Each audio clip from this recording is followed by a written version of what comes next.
This podcast is brought to you by Audible. Have you been wanting to read more, but don't seem to have the time? Well, with Audible, you can read your books without having to find the extra time in your busy schedule. Stuck in traffic on your way home from work? Why not marathon the Harry Potter books? In the gym and want to learn about the First Lady? Well, you can listen to Becoming Michelle Obama while doing leg day. And if you go to audibletrial.com/cultivate, you get a month free of Audible. That includes 1 credit that you can trade in for any audiobook of your choice, access to thousands of audiobooks free to listen to with your account, and best of all, you have access to all of your favorite podcasts in the app as well. So be sure to go to my link, audibletrial.com/cultivate. That's CULTIV, the number 8, to sign up for a free month of Audible and start reading today. Thank you, Audible, for supporting this show. We are Cultivate. Cultivate. We are Cultivate.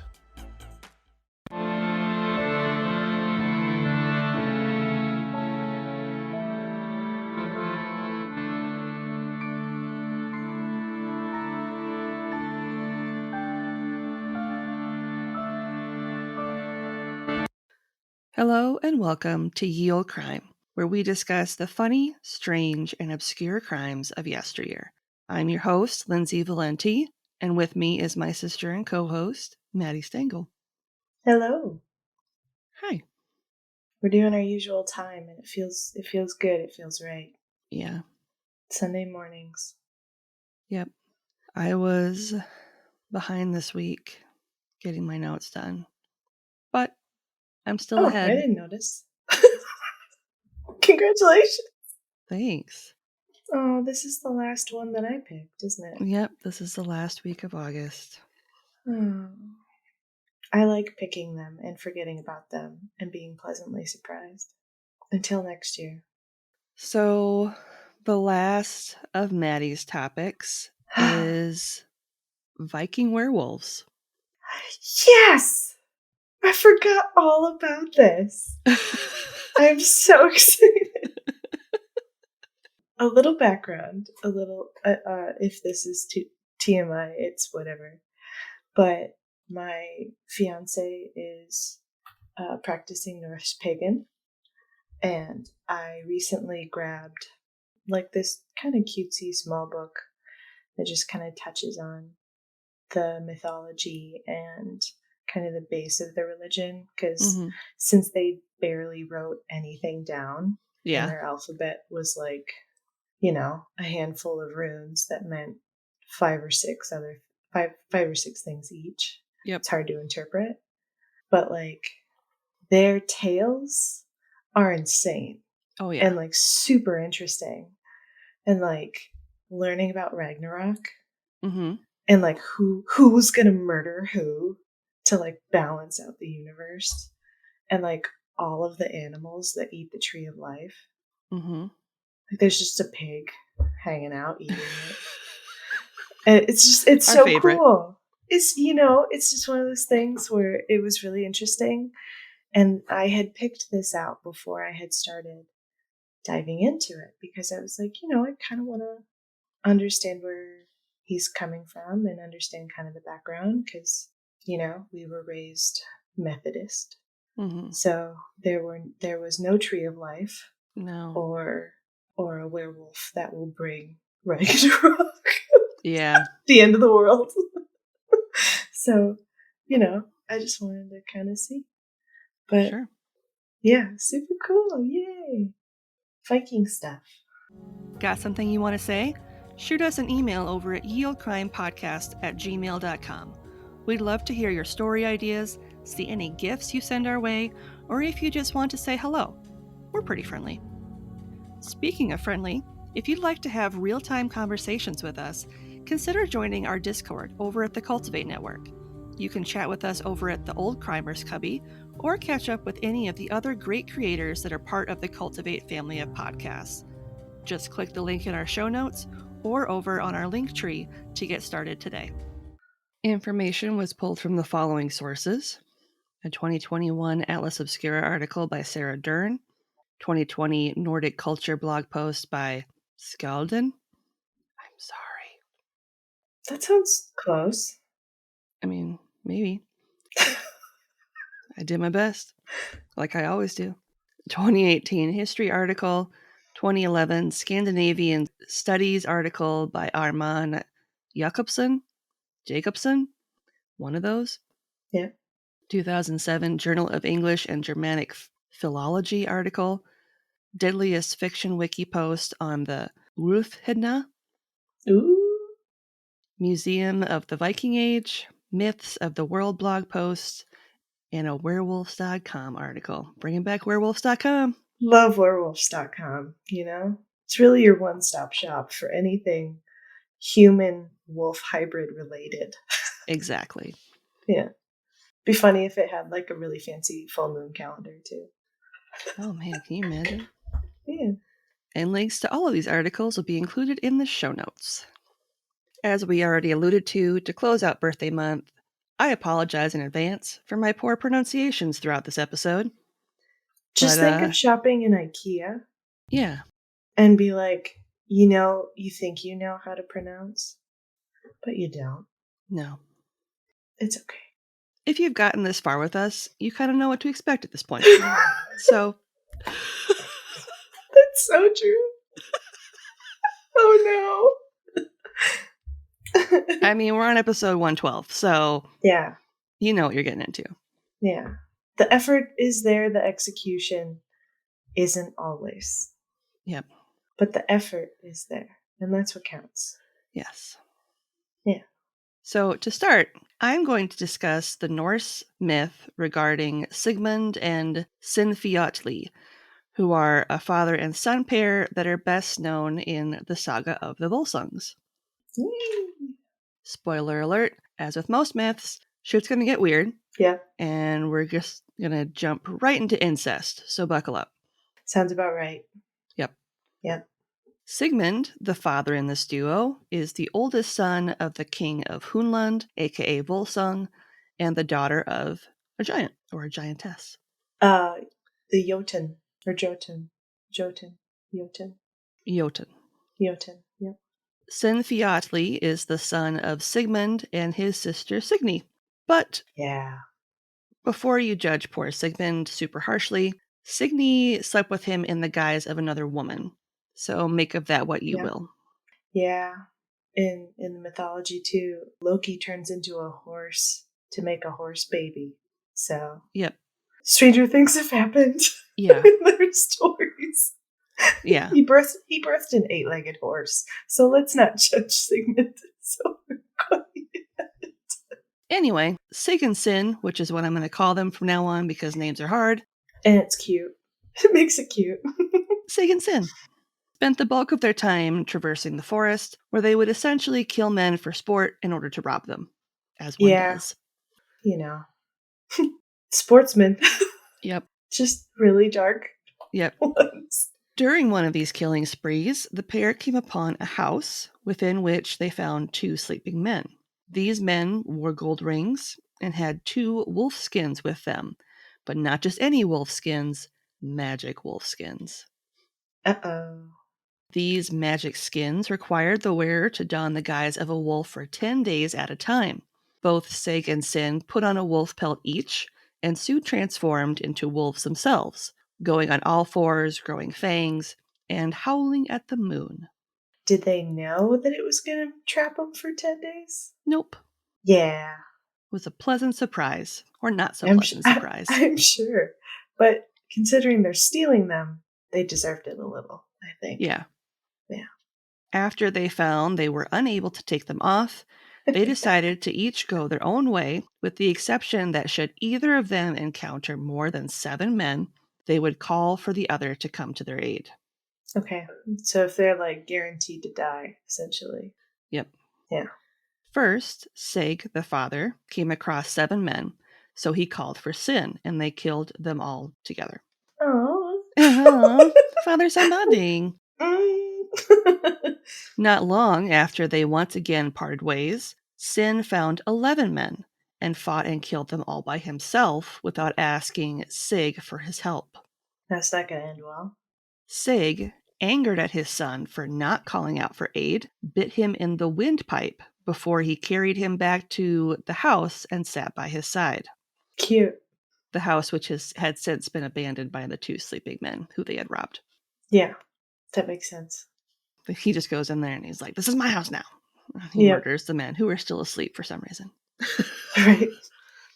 The takeaway with the pelts is once you're a human again, you sleep for 10 days. Yep. Hibernate. It's a vicious cycle. It is. One day, Sig watched 2 weasels playing before one bit the other in the windpipe, ran off, and then returned later with a leaf. Curious, he watched as the weasel set the leaf down next to the one he had bit, and Sig watched in astonishment as the weasel was healed. So his windpipe magically fixed itself. Thanks to the leaf. Yep. Sig then went out of the house, where he encountered a raven that was flying with a leaf. The raven brought it to him, and Sig then returned to the house and placed the leaf upon Sin's windpipe, watching as it healed.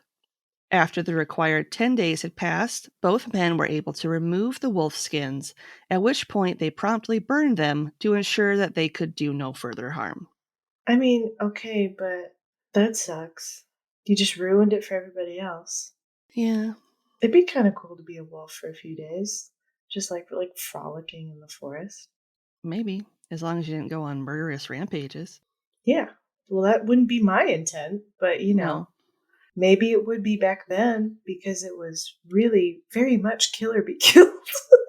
Yeah. It's a little more aggressive, when you have giants.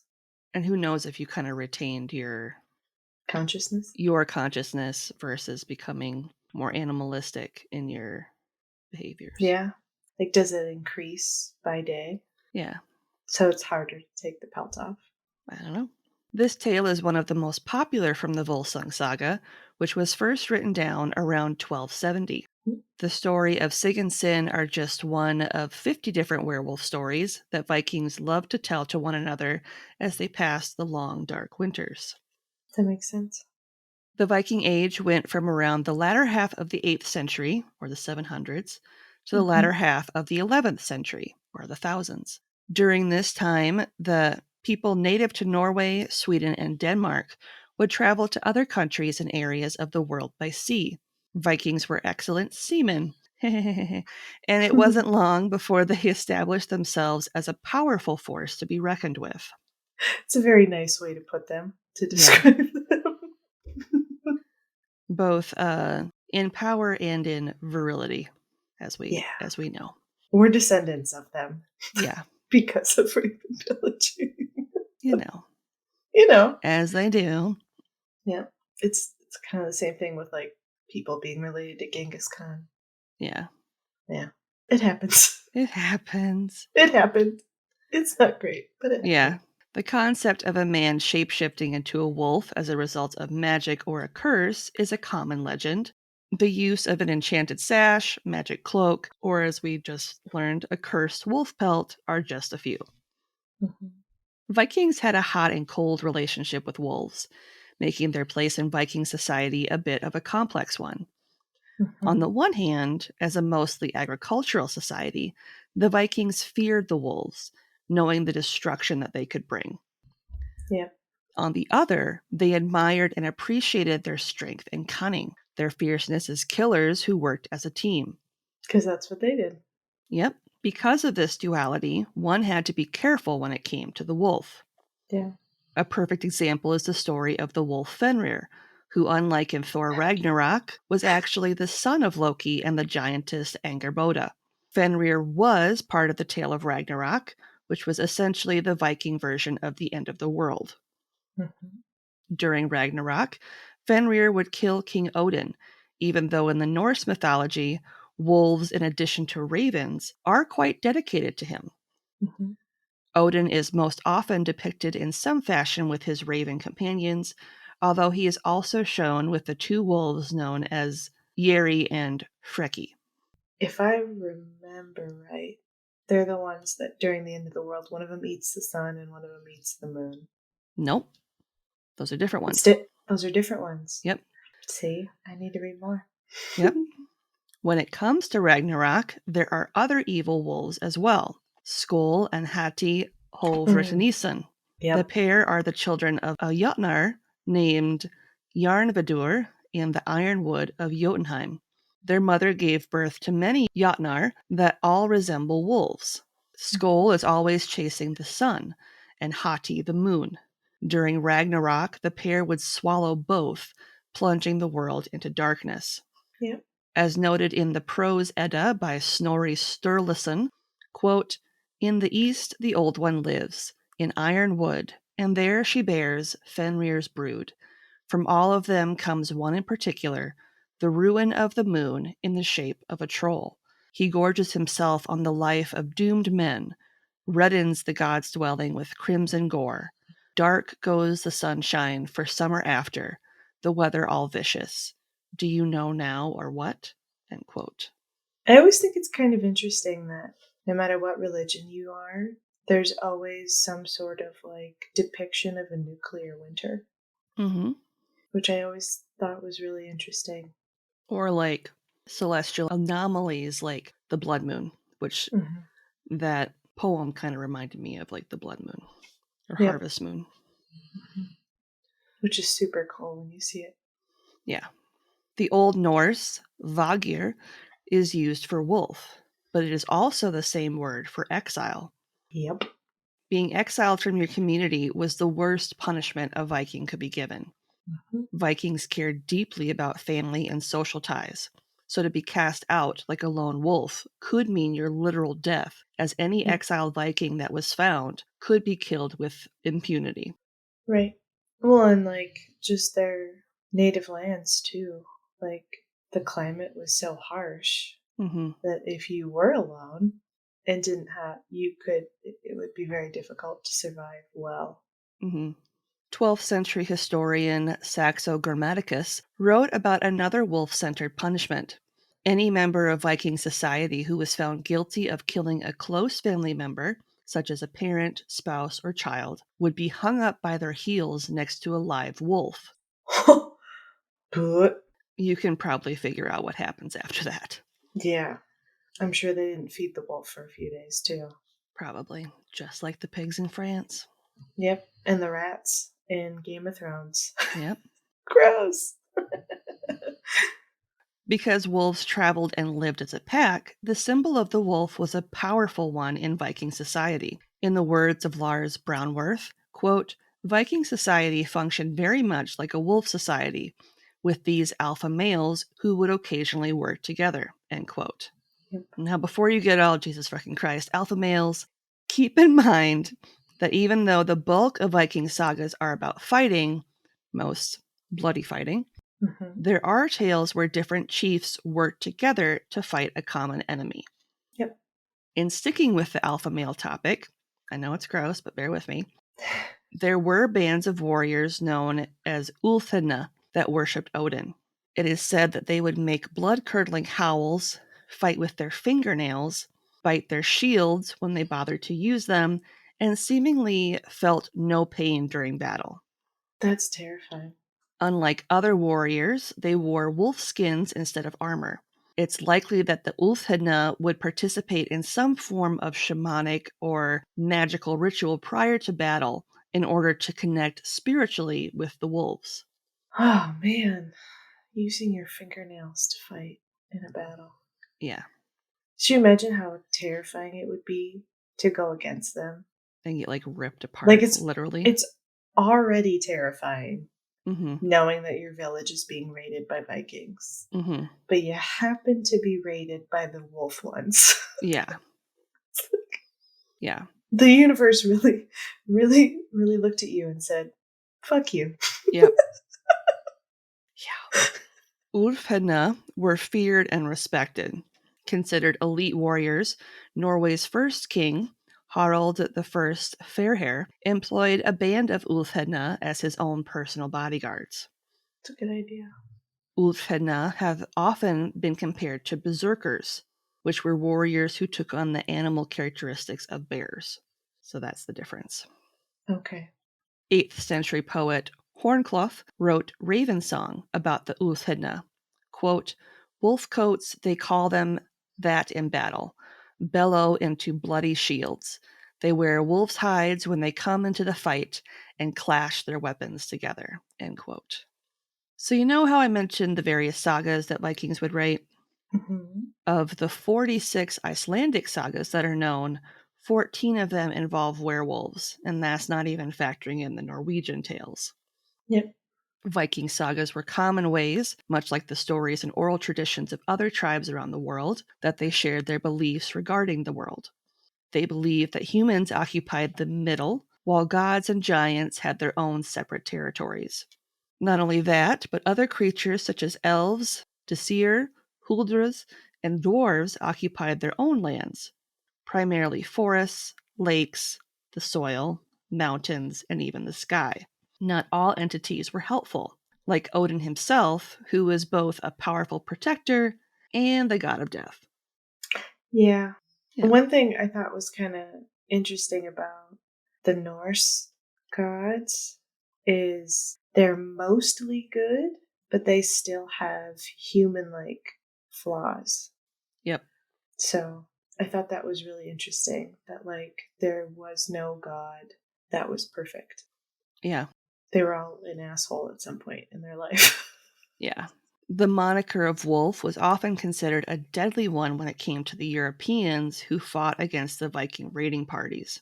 Yeah. 11th century monk William of Umage, noted that Vikings were, quote, agile wolves set out to rip apart the Lord's sheep, end quote. I mean, kind of. Yeah. Yeah. In a written recollection of the 991 Battle of Maldon, the Vikings were called, quote, the wolves of slaughter, end quote. Another recounting by Simeon of Durham stated that Vikings, quote, like fearful wolves, robbed, tore, and slaughtered not only beasts of burden, sheep, and oxen, but even priests and deacons and companies of monks and nuns, end quote. Yeah, they didn't care. Mm-mm. You were in their way. Yeah. Europeans knew the dangers that wolves posed, and following their introduction to the Vikings, comparing them to this fearsome creature seemed pretty logical. Yeah. History likes to use 1066, the year William the Conqueror, conquered England, as the official end of the Viking Age. Fun fact, William was the Duke of Normandy and a Viking descendant. Mm-hmm. In fact, it was the Vikings and their offspring that built up two of the greatest medieval powers in Europe, England and Sicily. Sicily. It's just kind of funny. Yeah. In the 12th century, French poet Marie de France wrote Bise Claire, which translates to The Werewolf. The story is about a baron who transforms into a wolf 3 days each week, and he's only able to return to the form of a man once he puts all of his clothes on. How do you do that as a wolf? I don't know. That's what I was wondering. And I was like, is there like a wood cutting somewhere of this or like an illustration somewhere? I want to see this. He was actually an amateur inventor. Yeah. He had like one of those Goldberg machines. I was just going to say kind of like Wallace from Wallace and Gromit. He gets tipped out of his bed into his pants. Yep. When his wife steals his clothes and he is unable to turn back, it takes the intervention of the king to have his clothes returned to him, as well as his land and title. Funny. And it's believed that this story was kind of a loose comparison to William the Conqueror. Yeah. As the Viking Age started to fade away, stories regarding werewolves continued to crop up, but instead of being brutal and evil, the new werewolves were viewed with a more sympathetic lens. If you consider how Vikings had to change their ways to integrate into Christian society in medieval Europe, you can kind of understand and see why. Yeah. And that is the very short history of Viking werewolves. Nice. Yeah, I read a couple of the stories and it's interesting. You're right. It's very like they respected them and hated them, but also kind of loved them. Mm-hmm. It was a very intense relationship with wolves in general. Mm-hmm. Super cool. I really hope a wolf doesn't swallow the sun and the moon at the end of the world. Yeah. That'd be kind of weird. That'd be really scary to see. Yeah, Be a big wolf. yeah, these giant wolves appear out of nowhere. And be like, what? No government knows how to fix it. No. It's like, well, Guess we're fucked. yep. If you're interested in ad-free content, consider supporting us with a one-time donation either over on Buy Me a Coffee or our Venmo page, both of which are in our link tree and in the show notes. If you'd like early ad-free content, not to mention some bonus material, become a member of our Patreon today for as low as $1 a month. We are Wendy and Beth, and we host the podcast Fruit Loops Serial Killers of Color. Tell the people about the show, Wendy. Well, happy to. As you might have guessed by now, our show focuses on serial killers of color. We decided to make this the focus of our show because most of the podcasts that we listen to focused on whole white serial killers, also male, cisgender, hetero serial killers. And we thought the space could use a little spice, a little diversity. Yeah, and we believe that the victim stories are important. Many of the victims are also BIPOC folks, and the media just doesn't focus on these people. We also get plenty of opportunities to discuss race relations, systemic oppression, policing, history, and culture. We learn something new every day, and we hope that you do too. Join us as we tell the fascinating stories of these crimes that often go untold by the mainstream media. Subscribe or download Fruit Loops Serial Killers of Color now on iTunes, Spotify, Podbean, or wherever you get your podcasts. Look alive, y'all. It's crazy out there. This week's podcast plug is the Fruit Loops podcast. Fruit Loops, Serial Killers of Color, is a podcast about the often untold stories of true crimes committed by people of color, and more importantly, their victims. Contrary to popular belief, not all serial killers are straight, cis white men. Who knew? Huh. Crazy. Wendy and Beth take deep dives into the lives and crimes of serial killers of color, and along the way discuss the history, culture, and social environment that may have contributed to the evolution of their crimes. Nice. And we will have a link to their show in the show notes. So what is something good you'd like to share this week? Oh, one good thing this week. Since your oldest daughter's birthday week, so that's always nice. No, I had a couple promising interviews for new jobs this week, which was really nice.